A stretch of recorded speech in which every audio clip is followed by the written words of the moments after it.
Hello everyone, कैसे हैं आप सब। आई होप आप सब ठीक हैं।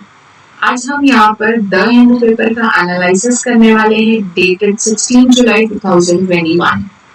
This is Career Academy. There will be a daily analysis of Hindu paper current affairs that will be useful for your all your government exams. चलो let's start with the first topic. आज का एक बहुत ही important topic जो put हुआ है that is regarding the law of sedition. Okay, हर जगह आपको दिखेगा law of sedition. Around 3 articles are being put over here regarding the law of sedition that is section 124A। पहली चीज तो हमें ये जानना जरूरी है कि what is law of sedition. ये लॉ ऑफ सेडिशन होता क्या है। लॉ ऑफ सेडिशन बेसिकली ये एक टाइम का वो लॉ है जो ब्रिटिश गवर्नमेंट ने निकाला था जब वो यहाँ पर हमें रूल करती थी, that is pre independence period. अब ये लॉ ऑफ सेडिशन कुछ ऐसा था कि जहाँ पर लोगों को गवर्नमेंट के अगेंस्ट बोलने का मौका नहीं था या ना ही उनको उसकी फ्रीडम थी। सेडिशन बोलता ही यही है, इंग्लैंड का यही एक लॉ प्रिवेल करता था कि only good opinion should prevail for the government, और जो गवर्नमेंट के अगेंस्ट जाएगा उनके साथ ब्रूटली अब्यूज वगैरह होता था। So that is what is going on again now. तो यहाँ पर जो हमारे चीफ जस्टिस है that is the chief justice of India NV. Raman, उन्होंने यही बताया है कि how why do you need the colonial law of sedition. क्यों अभी तक ये चल रहा है। Why do you need colonial, मतलब क्या, जो हमारी ब्रिटिश ने कॉलोनी बनाकर रखी थी उसी को हम कॉलोनियल कहते हैं। तो ये सीजीआई का यही क्वेश्चन है कि क्यों गवर्नमेंट को अभी भी इस लॉ ऑफ सेडिशन की जरूरत है। बेसिकली मतलब इसका अभी भी कहीं ना कहीं यूज हो रहा है। आज हम 75 इयर्स ऑफ इंडिपेंडेंस बनाने वाले हैं लेकिन still the sedition is being prevailing, that is section 124A। Okay, so उनका यही कहना है कि जब हमने ऑलरेडी लॉ ऑफ सेडिशन को हम हटाना चाहते हैं, जब इसकी हमें जरूरत नहीं है, बिकॉज ये लॉ ऑफ सेडिशन क्या कर रहा है, as a citizen of India वो आपके राइट्स को वॉयलेट कर रहा है। Which fundamental rights? Here you can see the fundamental right of free speech, the fundamental right of expression towards the government. Because अगर आपने एक वर्ड या एक चीज भी गवर्नमेंट के अगेंस्ट बोली that will be considered as a law of sedition. तो ऐसे कितने केसेस फाइल होते होंगे, कितना उसका मिसयूज होता होगा। Even a normal police officer would also see here it is written, if a police officer wants to fix anybody in a village for something, then he can use a section 124A, and that is very much simple. That is giving the powers to the executive, it is giving the power to the government basically to act as a sedition. Okay, तो ये चीजें के against उन्होंने इस चीज पे आवाज उठाई है। उन्होंने काफी उन्होंने बेसिकली हमारे जो अटॉर्नी जनरल है, ओके, उनको ये कहा है कि ये जो आप हमारा कंप्लीट होने आ रहे हैं इंडिपेंडेंस, उसके बाद इसकी जरूरत क्या पड़ी हमें। जो कॉलोनियल रूल से चल रहा था अभी तक ये क्यों चल रहा है। ये एक ऐसा लॉ है जो सिर्फ हमारे लिए ही नहीं, बेसिकली हमारे जो महात्मा गांधी थे, हमारे जो फ्रीडम फाइटर्स थे, बाल गंगाधर तिलक, उनके अगेंस्ट ये सारी चीजें यूज हुई है। और इसका अभी के टाइम में प्रिवेल करना is not good to the society, is not good to India, is not good to the people, is not good for their right, and इस चीज को ट्रैम्पल करना बहुत जरूरी है। क्यों? बिकॉज ये आज हमारे राइट्स को ट्रैम्पल कर रहा है।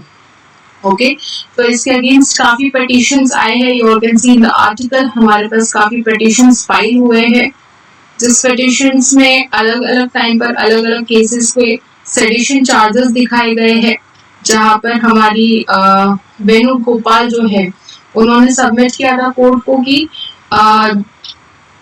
strike down the section 124A. It is not enough to see if there were any excesses in its use and limits the section to its real purpose. ये हमारे लिए काफी है। यहाँ पर भी हमारे पास काफी सेडिशंस आए हैं जहाँ पर कोर्ट ने काफी टाइम नोटिस भी इशू किया है टू द गवर्नमेंट, और नोटिस के साथ उन्होंने एक रिट पिटिशन को भी इशू करवाया है। सो यहाँ पर इनका यही कहना है हमारे सीजीआई का कि अब जब कॉलोनियल रूल खत्म हो चुका है, उन्होंने एक मैसेज भी डाला है गवर्नमेंट को, एक strong message to the government that section 124A that is of Indian penal code may have passed its time. Now it's time to struck it down. There is no need of Section 124A anymore. Okay, so that is what this news is talking about. Moving to the next news, जहाँ हम बात करते हैं NHRC panel seeks CBI probe into Bengal rights. अगे NHRC क्या है? It is basically National Human Rights Commission, जहाँ पर national human rights commission act इसमें हुआ ये था कि अभी जो बंगाल के इलेक्शंस हुए उसके बाद जो पोस्ट पोल पीरियड है, ठीक है, जो पोस्ट पोल्स हुए थे उसके टाइम पर यहाँ पर NHRC ने एक इंक्वायरी किया था around the date it is given as some board from 24th of June to 10th July. इस ड्यूरेशन के अंदर यहाँ पर इन्होंने एक इंक्वायरी कंडक्ट किया था जहाँ पर उनको ये पता चला है कि काफी ऐसी चीजें हुई है, काफी केसेस हुए हैं that is of murder, rapes, molestations. These cases have been found to a larger number. Okay, a large number of cases related to murder, rapes, molestation and vandalism received from local sources in West Bengal. जब वो लोग यहाँ पर camping कर रहे थे, and इसमें से अगर हम और बाइफोकेट करके देखें तो there are 29 cases reported for murder. There are only 14%, or we can say only 12 cases reported for rape, assault and molestation. So you can see the amount कि इससे ज्यादा हुए हैं. The people are fearing to express. The people have fear to convey to the authorities as well. They have so much of fear in them. Even the police has been lacking in their duties. हो सकता है कि police ने यहाँ पर गूंज का साथ दिया होगा. एक टाइम पे ये भी रिपोर्ट हमें यहाँ मिला है कि you can see this. Several victims also claim that they were being discriminated against in getting vaccination for COVID-19 because अगर आपने vaccination नहीं लिया तो you will not be allowed to go and vote for the election. So इस basis पर भी इनको यहाँ पर discriminate किया गया है. Okay. Once a woman said in Kenbona village reported that police along with Trinamool Congress goons broke into their houses at midnight on May 23 and they were taken into the custody in semi-nude condition. You can see the condition of brutality over here, how this brutality is prevailing, how this is going on, how this post-poll is taking its condition to such a disastrous condition. Okay, तो यहाँ पर ये जब सारे cases की inquiry की गई, the pencil out of 9,300 people accused, only 4% have been arrested. So see the number of cases that have been arrested.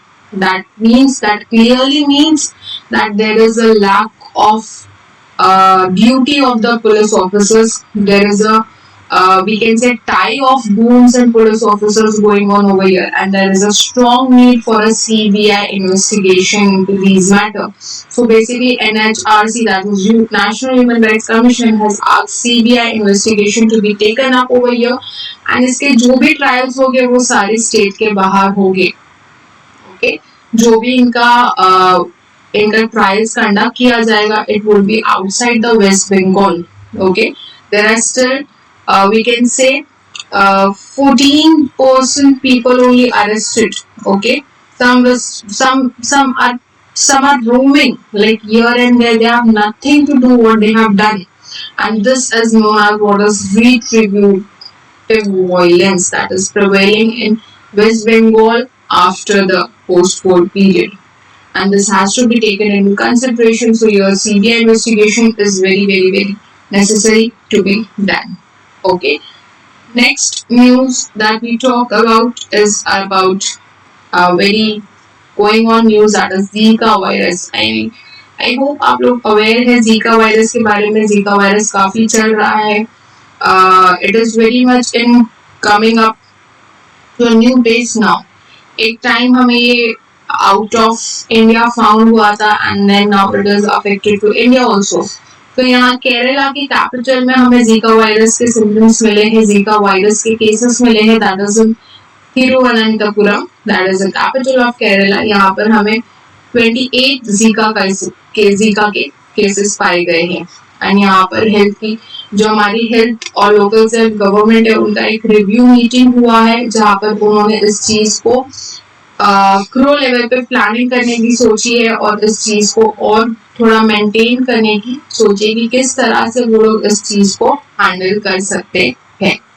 Okay, and they have also reported that from all districts an intensive vector control measure including reduction, fogging, mobilization, public to make individual homes AIDS free and need of the hour. So these are measures that they are going to take up to control this Zika virus to spread anymore.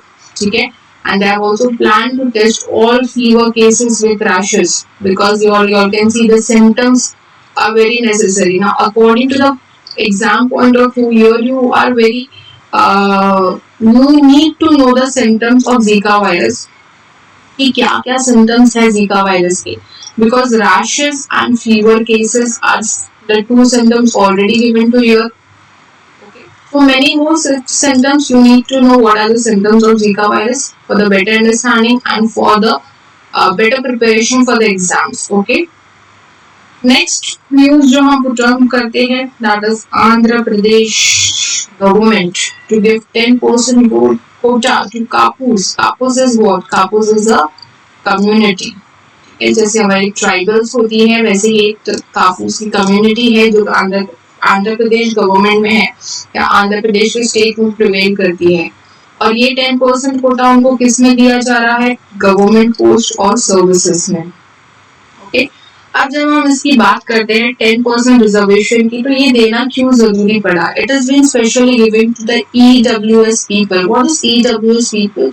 It is the economically weaker section. ठीक है, there is a difference students, every time remember ST is different, SC is different, OBC is different and EW is different. Don't ever join them or don't ever compare them. Okay, there is a difference between all the three: scheduled tribe, scheduled caste, OBC that is other backward caste and economically weaker section. तो ये जो 10% कोटा आया है that is for the Kapus community, it is the economically weaker section.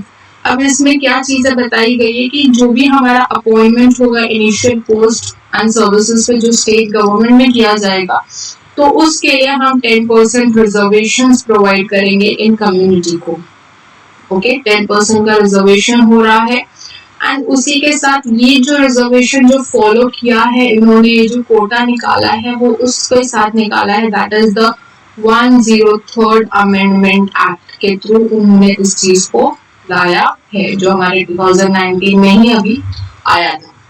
ठीक है, इससे हो सकता है कि काफी पिटिशंस पुट ऑन हो गई, क्यों इतना कोटा देना है। जैसे हमें ऑलरेडी पता है कास्ट को लेकर काफी पिटिशंस होते हैं, रिजर्वेशंस को लेकर काफी पिटिशंस फाइल होते हैं। क्या रिजर्वेशन अभी भी नेसेसरी है? जो आपने अगर थोड़ा सा फ्लैशबैक में पढ़ा होगा, जब हमारे BR Ambedkar ji the framer of constitution उन्होंने रिजर्वेशंस की डिमांड की, तभी भी इश्यूज रेज हुए थे और आज भी रिजर्वेशंस को लेकर इश्यूज रेज होते हैं। तो हो सकता है देयर इज अ पॉसिबिलिटी कि अब इसके भी कुछ पिटिशंस फाइल हो सकते हैं as 10% is being given to these people. Okay, but जो भी होगा दैट वुड बी दीस जो उन्होंने 10% रिजर्वेशन निकाला है, इसका इम्प्लीमेंटेशन एंड ऑपरेशनल गाइडलाइंस भी दी गई है कि किसको ये 10% मिलेगा, ऐसे नहीं कि किसी को भी मिल जाएगा। There is the guidelines given कि जो इस क्राइटेरिया में आता होगा उन्हीं को ये क्राइटेरियाज में एप्लीकेबल माना जाएगा और उन्हीं को ये कोटास की एप्लीकेशन मिलेगी। ना ये कोटा जो है वो किसके लिए है? ऐसे लोग जो ना ही SC का बेनिफिट उठाते होगा रिजर्वेशन का, ना ही कोई ST स्कीम्स का उठाते होंगे, ना ही कोई OBC की स्कीम्स का बेनिफिट उठाते होंगे, और उसी के साथ उनकी जो एनुअल इनकम होगी including the profession agriculture business and salary and all 8 lakh से कम होगी अगर, तो ही ये लोग EWS that is economically weaker section this category में फॉल होगी। एंड अगर ये लोग इसमें फॉल हो गए तो ही इनको यहाँ पर ये 10% रिजर्वेशन का क्राइटेरिया में कोटा मिलेगा. Okay, and specially to the Kapu community. Moving to the next news, जहां हम बात करते हैं simpler drone rules in the offing. Drone is very much prevailing. Can you link something over here? Drone से हम क्या लिंक कर सकते हैं? हमारी साइंस एंड टेक किस हद तक आगे बढ़ रही है. Technology is increasing. You can see यहाँ हमारी जो मिनिस्ट्री है, that is ministry of civil aviation, उन्होंने थर्सडे के दिन कुछ रूल्स निकाले हैं जिसको हम बोलते हैं ड्राफ्ट ड्रोन रूल्स 2021, जहां पर उन्होंने बहुत सारी फ्रीडम प्रोवाइड की है, बहुत सारे लिमिटेशंस, बहुत सारे क्राइटेरियाज दिए हैं कि अगर ड्रोन्स का यूज करना है तो किन बेसिस पर आप कैसे कर सकते हो, कब आपको परमिशन लेने की जरूरत है और कब नहीं है.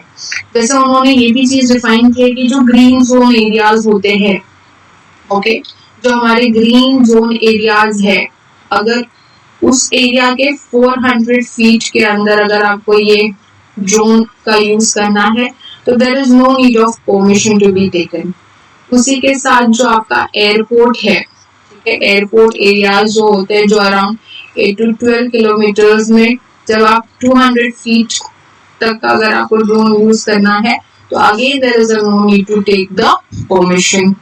उसी के साथ हमारी सिविल एविएशन जो मिनिस्ट्री है, उनका ये कहना है कि वो ये चाहते हैं, उनका इंटेंशन ये है कि ये रूल्स यूजर फ्रेंडली रहे और इससे जो ड्रोन रिसर्च एंड डेवलपमेंट है उसका एनकरेजमेंट होना चाहिए. Their vision is of India as a drone hub. See, that might be a question coming up that research में क्या डेवलपमेंट्स हुए हैं, इंडिया के क्या विजन्स है. Drone hub, drone is now a very interesting topic that is coming up, a very interesting technique that is coming up. Just for adding an example, आप लोगों ने सुना होगा बीच में एक न्यूज आया था कि even I guess Zomato, okay, Zomato को भी ड्रोन्स का परमिशन मिला है, ड्रोन्स डिलीवरी का. So you can understand the usage of this drone going on in the current scenario due to COVID-19 situations. And here again a very good draft has already come up by the Civil Aviation Ministry. Okay, so the foreign जो हमारी foreign registered companies होती है, even उनके लिए काफी freedom है, उनको भी restrictions नहीं लगाए जाएंगे drones पर. उनको भी काफी गाइडलाइंस दिए गए कि किस चीज पर वो लोग क्वालिफाई होते हैं and they can use the drone services. Okay, moving to the next news, जहां हम बात करते हैं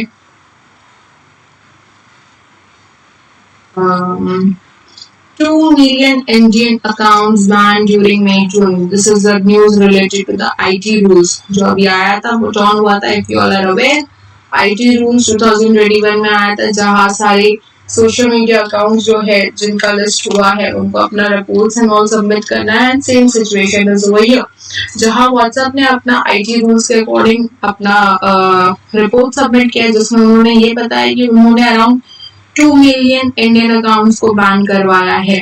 क्यों बैन करवाया है? What is the reason? During the period of May and June due to different reason, जैसे कि काफी हमारे हार्मफुल मैसेजेस होते थे, अनवांटेड मैसेजेस होते थे जो बहुत ज्यादा ही फॉरवर्डेड थे. ठीक है, harmful and unwanted messages which were too much forwarded. और उसी के साथ जहां पर इश्यूज ये निकल कर आते थे, जहां जैसे कि आप यहाँ देख सकते हो एबनॉर्मल रेट ऑफ मैसेजेस. ठीक है, तो ये सारे जो रीजंस थे उसकी वजह से काफी व्हाट्सएप ने अकाउंट्स को बैन कराया है. You can see the number is already around 2 million. ठीक है, और ये सबसे क्या होगा, इन्होंने ये तक अपना पूरा स्टेटमेंट दिया है. ये ban the vast majority of this account as a proactively, ठीक है, without relying on any user reports. Basically यहाँ व्हाट्सएप ने अपना एक प्रोएक्टिव रोल प्ले किया है बाय बैनिंग दीज अकाउंट्स, ताकि वो अपने रिपोर्ट्स में इस चीज को प्रेजेंट कर पाए. ओके, एंड इसके काफी the company has also received 345 grievances during this period related to issues such as ban appeal.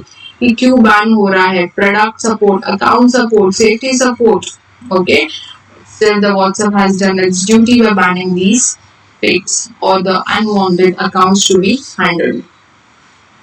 Moving to the next news, जो हमारी अगली न्यूज जो बात करती है, that is indigenous faiths are facing away, says Sharma. See, now you all can link this topic with the culture. ठीक है, जो हमारे कल्चर हो गए, जो हमारी ट्राइबल कम्युनिटीज होती है, जैसे अभी हमने कापू कम्युनिटी की बात की ऊपर ही, उसको भी आप ऐसे लिंक कर सकते हो विद द कल्चर। हम बेसिकली कम्युनिटीज का वेलफेयर करते हैं, हम क्या कर रहे हैं, सोसाइटल डेवलपमेंट कर रहे हैं, वेलफेयर ऑफ द पीपल कर रहे हैं, राइट। सो यहाँ पर भी एक जो न्यूज आया है, जहां हमारे जो आसाम के जो चीफ मिनिस्टर है, दैट इज हिमांता बिस्वा शर्मा, उन्होंने क्या किया है, एक डिपार्टमेंट बनाने की बात की है, that is what is the department to be made under the control of Directorates of Archaeological Museum and History Antiquarian Studies. इनके अंदर एक डिपार्टमेंट बनाने की बात की है, जो डिपार्टमेंट क्या करेगा, ठीक है, the department for preserving indigenous faith, ये डिपार्टमेंट की बात हुई है, department for preserving indigenous faith, जो इसके अंडर आएगा। अब इसका क्यों रीजन है, क्या बनाना जरूरी है हमारे लिए, क्यों बनाना जरूरी है, यहाँ आप एक वर्ड देख सकते हो, that is fading away. What do you mean by fading away, ठीक है। आज के टाइम पे अगर आप देखो, जिस तरह से हमारा मॉडर्निटी बढ़ रहा है, वी आर गेटिंग वेस्टर्नाइजेशन, हम मॉडर्निटी को अडॉप्ट कर रहे हैं, वेस्टर्नाइजेशन को अडॉप्ट कर रहे हैं, उस वजह से क्या हो रहा है, जो एक्चुअल हमारे जो ग्रुप्स है, ट्राइबल्स है, या जो हमारी कम्युनिटीज है, उनका जो कल्चर है वो पूरी तरह से फेड हो रहा है। उनका कल्चर प्रिजर्व करने के लिए एक मेजर स्टेप है जो आसाम की गवर्नमेंट ने लिया है, okay, to preserve their culture.